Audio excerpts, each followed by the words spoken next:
buckle up, because today we're diving into some seriously thought-provoking stuff. Austrian economics. Oh, this is going to be good. Get this. Some folks in this camp actually believe the Great Depression, one of the most devastating economic events in history, could have been totally avoided. Now, that's a bold statement. Right. We'll unpack that eyebrow-raising claim later, but first, we need to wrap our heads around the fundamentals of Austrian economics. And to guide us through this intricate world, we have our amazing expert. Happy to be here. So you sent over a ton of info on this, and it seems like Austrian economics is like looking at the economy through a completely different lens compared to, say, the Keynesian economics we hear about all the time. You hit the nail on the head. Austrian economics is all about taking a qualitative approach. It's less about crunching numbers and more about understanding the motivations and the why behind economic choices. So it's more about diving into human behavior and how that drives the economy. Precisely.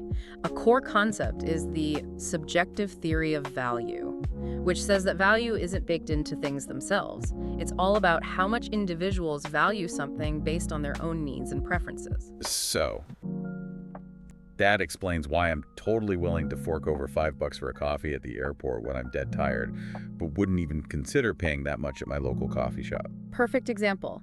That's the subjective theory of value in action. And get this, it drives every economic interaction.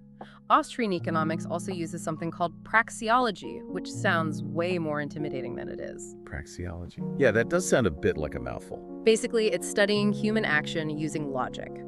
They start with this idea that individuals act with a purpose to achieve certain goals. So instead of relying on fancy models and statistics, they're using logic and reasoning to figure out how economics works. Exactly. And that leads us to one of the areas where Ludwig von Mises, a giant in Austrian economics, was super critical: the role of central banks and government intervention. Right, all the stuff you sent over highlighted how Mises saw these interventions as messing with the natural flow of the market. He was very outspoken about that. He believed that when central banks manipulate things like interest rates, it actually creates these boom and bust cycles that destabilize the whole system. So he'd probably be pretty skeptical of stuff like quantitative easing, where central banks basically pump money into the economy. It sounds like he'd see that as adding fuel to the fire rather than putting it out. You're spot on. Mises was a huge advocate for what he called sound money. He believed in backing currency with a commodity like gold, something with inherent value, as opposed to fiat currency that governments can just print more of whenever they feel like it. So he was essentially all for limited government involvement in the economy, letting market forces do their thing when it comes to things like prices and resource allocation. Exactly.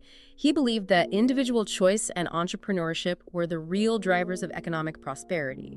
He saw the free market, guided by the decisions of individuals and the forces of supply and demand, as the most efficient and fair way to run an economy. It's interesting, some might call his views radical, but they make you think about the role of government in a whole new light. It raises questions about how economic systems really work, the effects of policies, and the power of individual choices within those systems. He definitely forces you to think outside the box. His ideas, even if you don't agree with all of them, offer a unique way to understand the complexities of the economic world, even in today's environment.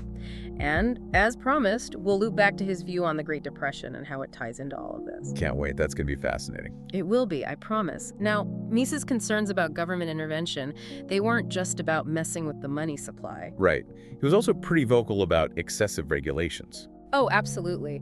He argued that those regulations, they often stifled innovation, held back new ideas, and sometimes they even backfired, hurting the very people they were supposed to help. So basically, less regulation equals more competition, which then leads to, lower prices, better products, the whole 9 yards. That was his thinking. He believed that regulations could create roadblocks for new businesses trying to get started, protect the big guys already in the game.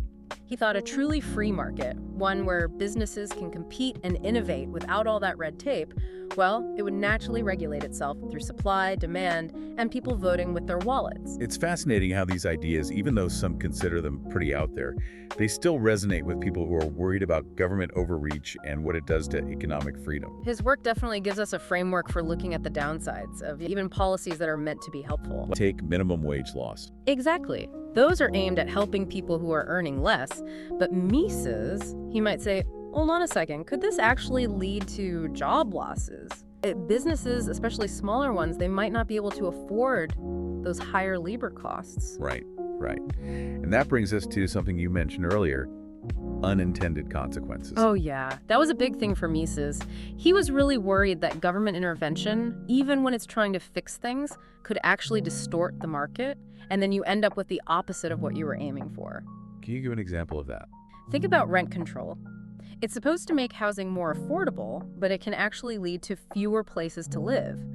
Because landlords, they're getting less income, they might not invest as much in keeping up their properties, or they might just decide to do something else with them altogether. It's like trying to fix a leaky faucet and accidentally flooding your whole bathroom. That's a great analogy. And that whole idea of unintended consequences, that's at the heart of Austrian economics. They're saying, hey, policymakers, look beyond just the short-term goals. Think about the long game. What might happen down the road that we're not seeing right now? So it seems like Austrian economics is less about telling us exactly what policies to put in place and more about a way of thinking about economic problems. It encourages us to think about the bigger picture, ripple effects of our choices as individuals and as a society. That's a good way to put it. It's about understanding that everything in the economy is connected. It's a complex system. You pull on one thread and you might unravel something you didn't even see coming. And it's about recognizing that we don't have all the answers. Economic predictions, they're not always spot on. Right. You brought up earlier the whole Austrian perspective on the Great Depression, and, I've been on the edge of my seat waiting for you to elaborate on that. Yes. Remember how we started by saying some people think the Great Depression was preventable? Well, that's a view you hear a lot among Austrian economists. Lay it on me. What's their take on that? So, they believe the Great Depression wasn't a failure of capitalism, some people say. They see it as a consequence of too much government meddling, especially by the Federal Reserve. They point to the Fed's policies in the 1920s, printing more money, making it easier to borrow, which they say created this artificial boom that couldn't last. So they're saying the Fed basically inflated a bubble? Well, you could put it that way. But this boom, built on all that easy credit, it led to bad investments. Remember we talked about that earlier? Resources were poured into projects that, in a normal market, wouldn't have made sense. And then boom, the bubble bursts, everything crashes. Hello, Great Depression. Exactly.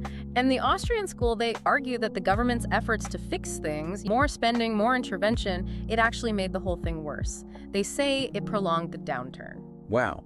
So if we had just let the market sort itself out, maybe things wouldn't have been so bad. It's tough to say for sure. We're talking about a really complex event, and there are different ways to interpret it. But the Austrian view is that the Great Depression should serve as a warning, a reminder of what can happen when governments get too involved in the market. They say it shows how intervention can create these distortions, leading to consequences that are way more severe than the problems they were trying to fix. It's mind-blowing how one historical event can be seen so differently through the lens of Austrian economics. It really makes you rethink the role of government and consider other explanations for economic crises. It definitely does. It reminds us that there's rarely just one simple answer when it comes to economics, and that it's always good to consider different perspectives. I feel like this whole deep dive has been like looking at the economy through a brand new pair of glasses. It's given me a lot to ponder, especially the whole balance between individual economic freedom and the role of government. So we've spent a lot of time unpacking Austrian economics and some of its core principles. But how do these ideas, a lot of them formulated way back when, apply to today's world? It is interesting, isn't it, to think about how Mises would view the things we're grappling with now. What would he make of cryptocurrency, for example? Yeah, can you imagine Mises suddenly dropped into 2024, faced with Bitcoin, all this decentralized finance stuff, the whole crypto landscape? What would his reaction be? Well, considering how strongly he advocated for sound money, how skeptical he was of all those inflationary policies, I'd imagine he'd find the whole concept of cryptocurrency pretty fascinating. Yeah, that makes sense, especially the decentralized aspect of it. Operating outside the control of central banks and governments, that would probably appeal to him. Oh, absolutely. He saw inflation as this hidden tax, eating away at people's purchasing power, distorting the free market. So cryptocurrency, especially something like Bitcoin with its fixed supply, he might see that as a way to protect yourself from all that. So kind of like a return to a more natural form of money. You could say that, but of course, there's all the volatility, the risks that come with crypto too. What would he make of that, I wonder? Right, good point. Wouldn't that give him pause? It's tough to say for sure. But remember, Mises was a huge believer in free markets, even with all their ups and downs. So he might argue that the volatility, the wild swings we see in crypto, that's just part of the process. It's the market figuring out what these new currencies are actually worth. So let the market do its thing, let it decide, even if it gets messy sometimes. Is that what you'd say? Very well might. He might even view those crypto projects that rise and fall dramatically as kind of a real-life illustration of his theory about malinvestment.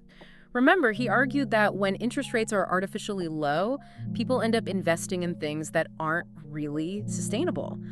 And you could say we see something similar in the crypto world with all that speculative investment pouring into ventures that ultimately go belly up. Huh. That's a really interesting connection. So even though Mises was writing decades before the internet and all this digital stuff, his ideas could still help us understand how this new economy works. Absolutely. And it's not just about crypto. What about those tech giants? The ones with massive amounts of data, the ones shaping how we live and work and think. What do you think Mises would make of them? Oh man, that's a good one. Given his stance on free markets and competition, I bet he'd be a bit wary of all that concentrated power, wouldn't he? For sure. He saw monopolies as a real threat to innovation, stifling new ideas, preventing new businesses from getting a foothold. Right. So he might say that these tech giants are actually hindering the free market, preventing that constant evolution, the creative destruction that drives progress. Exactly. And I think he'd be especially concerned about their control over data. Remember, he was all about individual liberty. So the idea of these companies holding so much personal information, that would probably set off alarm bells for him. It's almost like he foresaw the issues we're facing now with data privacy, the influence these companies have. It really speaks to how relevant his work still is. It shows how important it is to step back and think critically about how technology is shaping our economic and social structures. It's not about being anti-technology. It's about making sure technology serves individual freedom, a genuinely free market. Wow, this deep dive into Austrian economics has been truly mind-expanding. It's given me a whole new framework for thinking about how the economy works, the role of government, and all the forces at play in the world. It's been a pleasure exploring these ideas with you, and for anyone listening who's feeling that same spark of curiosity, I'd encourage you to go even deeper. There's so much out there to discover in the world of Austrian economics. Absolutely. And if you enjoyed this deep dive, don't forget to hit that like button and subscribe to our channel for more thought-provoking discussions just like this. Until next time, stay curious, everyone.